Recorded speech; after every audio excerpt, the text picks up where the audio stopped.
ناظرین کرام السلام علیکم۔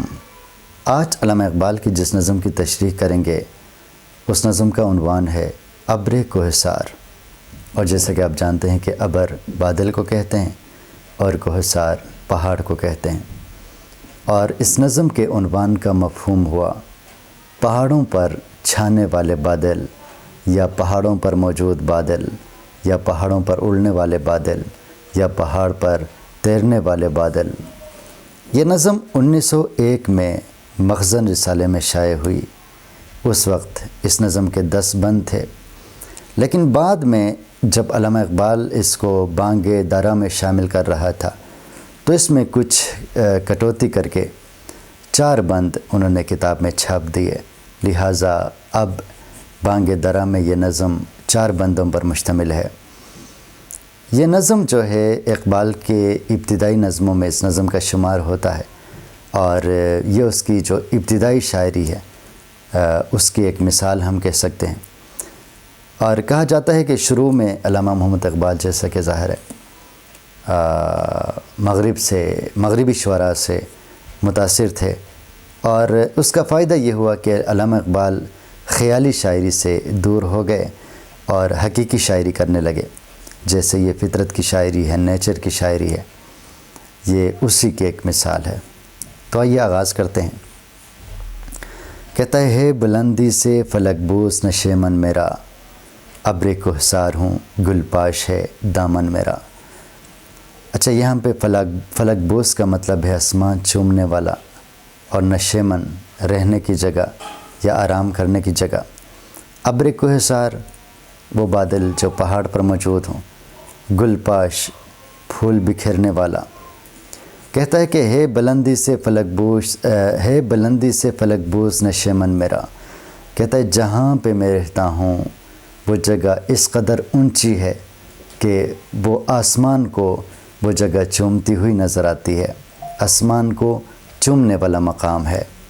اور ابر کوہسار ہوں، میں پہاڑوں پر موجود بادل ہوں، گل پاش ہے دامن میرا، اور میرا دامن پھول بکھیرنے والا ہے۔ ظاہر ہے دنیا میں جو پھول کھلتے ہیں اس میں بادلوں کا بڑا ہاتھ ہوتا ہے۔ جب بادل برستے ہیں تو زمین پر سبزہ اگتا ہے، زمین پر پھول کھلتے ہیں۔ کبھی صحرا کبھی گلزار ہے مسکن میرا، شہر و ویرانہ میرا، بہر میرا، بن میرا۔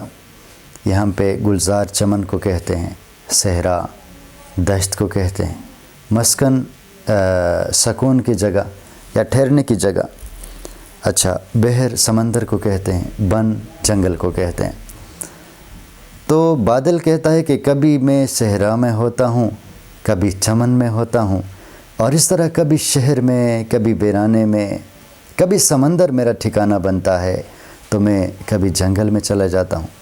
مطلب یہ ہے کہ میں اس کائنات میں، اس دنیا میں جو بھی چیزیں ہیں، جیسے دشت ہے، جیسے گلزار ہے، جیسے صحرا ہے، شہر ہے، ویرانہ ہے، ہر مقام سے میں گزرتا ہوں۔ یہ تمام جو مقامات ہیں یہ میرے مسکن ہیں، ان پہ میں ٹھہرتا ہوں، رہتا ہوں۔ کسی وادی میں جو منظور ہو سونا مجھ کو، سبزے کو ہے مخمل کا بچھونا مجھ کو۔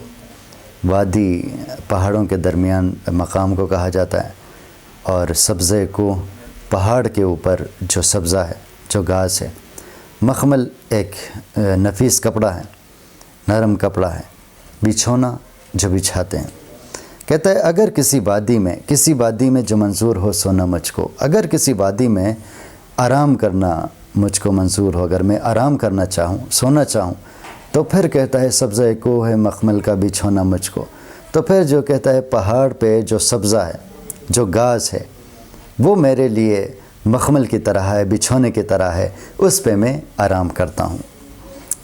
ظاہر ہے بادل جو ہے پہاڑوں پہ تیرتے رہتے ہیں، اڑتے رہتے ہیں، تو وہاں پر جو سبزہ ہوتا ہے وہاں سے بھی گزرتے ہیں، اسی لیے کہتا ہے کہ پہاڑوں پر جو سبزہ ہے وہ میرے لیے بچھونے کی طرح ہے۔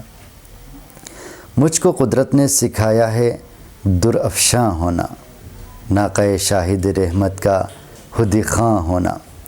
درافشاں کا مطلب ہے موتی بکھیرنا، اور ناقہ اونٹنی کو کہتے ہیں۔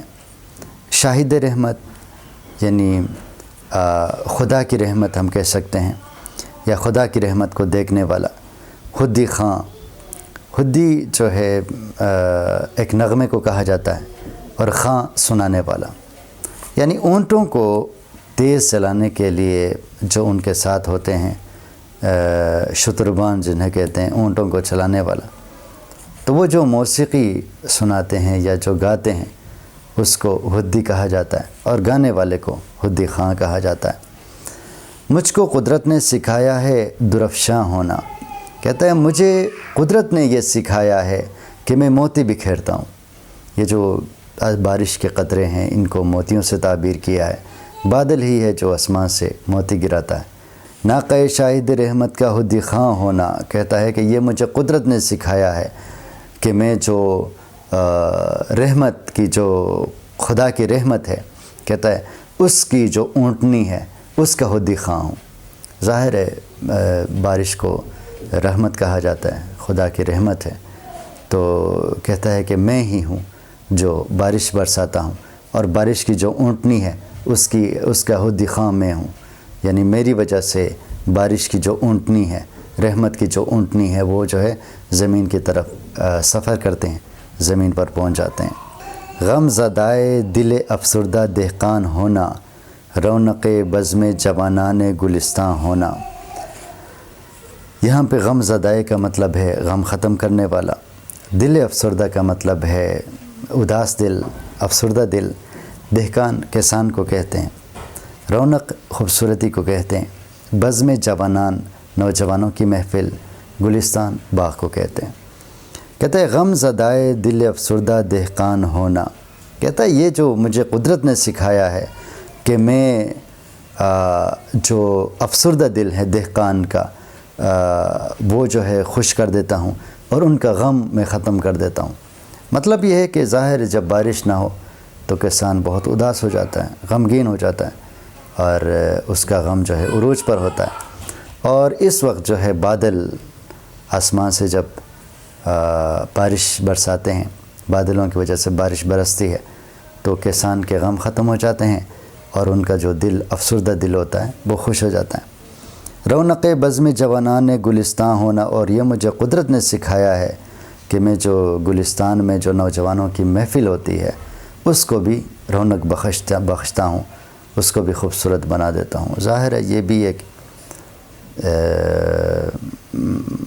اقبال نے خوبصورت انداز میں یہ بتانے کی کوشش کی ہے کہ جب بارش ہوتی ہے تو گلستان چمن میں ایک رونق ہوتی ہے، خوبصورتی ہوتی ہے، وہاں جو لوگ بیٹھے ہوتے ہیں ان کی محفل خوبصورت ہو جاتی ہے، ورنہ گلستان کی رونق نہیں ہوتی، خوبصورتی نہیں ہوتی، اور وہاں پہ جو محفل ہوتی ہے وہاں اس کی بھی خوبصورتی نہیں ہوتی۔ بن کے گیسو رخ ہستی پہ بکھر جاتا ہوں، شانہ موجے سر سر سے سنور جاتا ہوں۔ یہاں پہ گیسو بال کو کہتے ہیں، رخ چہرے کو کہتے ہیں، ہستی دنیا یا زندگی، اور شانہ کنگھی کو کہتے ہیں۔ موجے سر سر تیز ہوا، سنور جاتا ہوں یعنی ٹھیک ہو جاتا ہوں۔ اب یہاں پہ بادل نے خود کو دنیا کے چہرے پر ایک زلف قرار دیا ہے، بال قرار دیا ہے، اور ہوا کو جو ہے انہوں نے کنگھی سے تعبیر کیا ہے۔ کہتا ہے کہ میں زلف بن کر زندگی کے چہرے پر بکھر جاتا ہوں، جس طرح بال چہرے پہ بکھر جاتے ہیں اسی طرح بکھر جاتا ہوں، تو ایسے میں تیز ہوا کی جو کنگھی ہوتی ہے وہ مجھے سنوار دیتا ہے، مجھے ٹھیک کر دیتا ہے۔ یعنی بادل جو بکھر جاتے ہیں تو وہ برستے نہیں ہیں، جب ہوا کی مدد سے پھر وہ آپس میں جب مل جائیں تو پھر وہ بارش کا سبب بنتے ہیں، بارش برساتے ہیں۔ اس لیے خود کو بادل نے جو ہے گیسو یعنی بالوں سے تعبیر کیا ہے جو بکھر چکے ہیں، اور تیز ہوا جو ہے وہ آ کے کنگھی کی طرح ان کو سنوار دیتا ہے۔ دور سے دیدے امید کو ترساتا ہوں، کسی بستی سے جو خاموش گزر جاتا ہوں۔ دیدے امید، امید کی نظر، ترسانا تڑپانا، بستی علاقہ۔ کہتا ہے کبھی کبھی ایسا بھی ہوتا ہے کہ میں امید کی جو نظر ہوتی ہے اس کو تڑپاتا ہوں، اس کو تکلیف دیتا ہوں، کسی بستی سے جو خاموش گزر جاتا ہوں، اگر میں بغیر برسے کسی بستی سے گزر جاؤں تو وہاں جو لوگ ہوتے ہیں ان کی امید ہوتی ہے کہ بارش برسے گی، لیکن میں برستا نہیں ہوں، میں خاموشی سے گزر جاتا ہوں، تو وہ جو ان کی نگاہ ہے وہ تڑپ جاتی ہیں۔ سیر کرتا ہوا جس دم لب جو آتا ہوں، بالیاں نہر کو گرداب کی پہناتا ہوں۔ اچھا، لب جو کا مطلب ہے ندی کا کنارہ، جس دم جس وقت، بالیاں جو کانوں میں پہننے والے زیور ہوتے ہیں، گرداب بھنور کو کہتے ہیں جہاں پانی چکر لگاتا ہے۔ کہتا ہے کبھی کبھی ایسا ہوتا ہے کہ میں سیر کرتا ہوا جس وقت ندی کے کنارے آتا ہوں تو پھر میں نہر کو بالیاں پہناتا ہوں۔ اس کا مطلب یہ ہے کہ جب میں نہر کے کنارے آتا ہوں تو برستا ہوں تو وہاں پر گرداب بن جاتا ہے۔ جب گرداب بن جاتا ہے تو وہ جو پانی ہے وہ گول چکر لگاتا ہے، اور گول ظاہر ہے وہ بالیاں بھی گول ہی ہوتی ہیں، تو اسی لیے بادل کہتا ہے کہ میں جب پانی میں ندی میں برستا ہوں تو وہاں پر پانی گول چکر لگاتا ہے، اور ایسا محسوس ہوتا ہے جیسے یہ بالیاں ہیں، تو میں نہر کو جو ہے گرداب کی صورت میں بالیاں پہناتا ہوں۔ سبزۂ مزرع نوخیز کی امید ہوں میں، زادہ بہر ہوں پروردہ خورشید ہوں میں۔ اچھا، سبزہ گرینری یعنی گھاس کو کہتے ہیں، مزرع نوخیز نیا اگا ہوا، زادہ بحر یعنی سمندر سے پیدا ہونے والا، اور پروردہ خورشید یعنی جس کو سورج نے پالا ہو۔ اب یہاں پہ دیکھیں، سبزۂ مزرع نوخیز کی امید ہوں میں، زمین پر جو نئے سبزے اگتے ہیں ان کو پانی کی ضرورت ہوتی ہے، لہٰذا میں ان کے لیے امید ہوں۔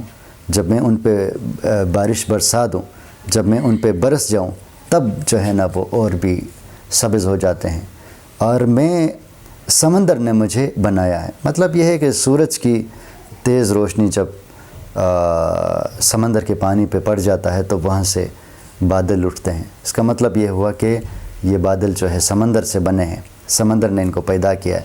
پروردہ خورشید ہوں میں، اور مجھے سورج نے پالا ہے، یعنی سورج نے اس طرح پالا ہے کہ ان کو جو ہے سمندر سے اٹھانے والا سورج ہی ہے۔ سورج کی روشنی میں، سورج کی حرارت میں یہ سمندر سے اٹھتے ہیں، اس لیے کہتا ہے کہ سورج نے ہمیں پالا ہوا ہے۔ آگے کہتے ہیں کہ چشمہ کوہ کو دی شورش قلزم میں نے، اور پرندوں کو کیا محو ترنم میں نے۔ چشمہ کوہ پہاڑ کے دامن میں واقع چشمہ، اور شورش قلزم سمندر کی طغیانی، اور پرندوں کو کیا محو ترنم۔ محو ترنم کا مطلب ہے گانے میں مصروف۔ کہتے ہیں چشمہ کوہ کو دی شورش قلزم میں نے، اور پرندوں کو کیا محو ترنم میں نے۔ کہتا ہے پہاڑ کے دامن میں جو چشمہ ہے اس میں برسنے کے بعد میں نے اس میں طغیانی پیدا کر دی۔ ظاہر ہے پہاڑوں کا جو چشمہ ہوتا ہے اس میں سکون ہوتا ہے، لیکن تیز بارش برسے تو وہاں پر طغیانی آ جاتی ہے۔ اور کہتا ہے میری وجہ سے ہی یہ جو پرندے ہیں یہ گاتے ہوئے نظر آتے ہیں، گانے میں مصروف ہوتے ہیں۔ ظاہر ہے جب بارش ہوتی ہے تو پرندوں کو بھی بڑی خوشی ہوتی ہے، وہ اپنے گھونسوں سے باہر آتے ہیں اور گانے لگتے ہیں۔ سر پر سبزے کے کھڑے ہو کے کہا قم میں نے، غنچہ گل کو دیا ذوق تبسم میں نے۔ قم اٹھنے کا حکم، غنچہ گل پھول کی کلی، ذوق تبسم مسکراہٹ کا ذوق، ہنسنے کا ذوق۔ کہتا ہے میں ہی ہوں جو سبزے کے اوپر کھڑے ہو کر اس سے کہتا ہوں کہ اٹھ جا تو وہ اٹھ جاتا ہے، اور میں ہی ہوں جو پھول کی کلی کو مسکرانے کا ذوق دیتا ہوں۔ اس کا مطلب یہ ہے کہ بارش ہی کی وجہ سے، بادل کی وجہ سے زمین پر جو سبزہ ہے وہ اگاتے ہیں۔ اس کا مطلب ہے کہ اسی لیے کہتا ہے کہ میں ہی گھاس اگنے کا سبب بن جاتا ہوں، اور میری وجہ سے سبزہ زمین سے اگتا ہے، اور میری وجہ سے جو پھول کی کلیاں ہیں وہ مسکراتی ہیں۔ ظاہر ہے جب بارش ہو جائے تو پھول کھلتے ہیں، جو غنچے ہیں وہ سرسبز ہو جاتے ہیں۔ اور فیض سے میرے نمونے ہیں شبستانوں کے، جھونپڑے دامن کوہسار میں دہقانوں کے۔ فیض برکت، نمونے مثال، شبستان بادشاہوں کے خوابگاہ کو کہتے ہیں۔ اچھا، جھونپڑے کچے گھروں کو کہتے ہیں، دامن کوہسار پہاڑوں کے دامن میں، دہقان کسان۔ فیض سے میرے نمونے ہیں شبستانوں کے، جھونپڑے دامن کوثار میں دہقانوں کے۔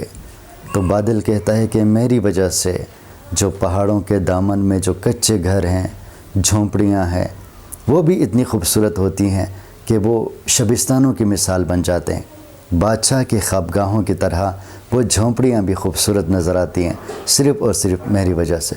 یعنی ظاہر ہے بارش ہوتی ہے، بارش کے بعد سبزہ اگتا ہے اور پھر دھوپ نکلائے تو بہت ہی روشن ہوتا ہے، تو دو جھونپڑیاں بھی بڑی خوبصورت نظر آتی ہیں، دھلی ہوئی نظر آتی ہیں۔ ناظرین اکرام، آج کے لیے اتنا ہی، دوبارہ حاضر ہوں گے۔ اللہ حافظ۔